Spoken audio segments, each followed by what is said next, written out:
Ialini Getsemane, muvefa mafantatra filay mpanjaka lehibe, ilofika taonao ianao.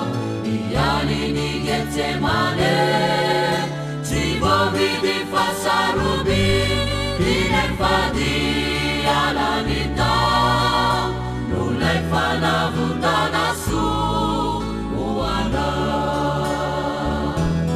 Hoandrandrao reny maso mazino, lay tomponao mitalao hoanao. Rotirotika ny fony, potipotikako miangavy famelana amin'ilay ray. Ohatrakao reny lo ka manatonao fa miandesy anao Getsemane. Getsemane, Getsemane,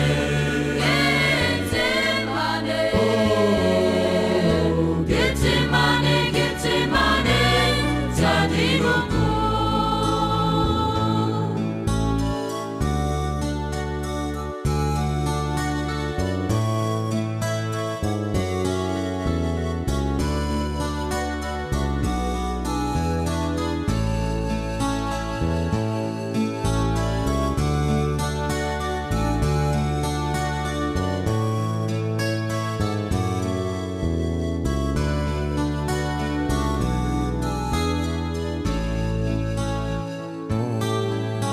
Ialini Getsemane, muvefa nosaininao filay Kristy Jesosy ane, nory loatra tao.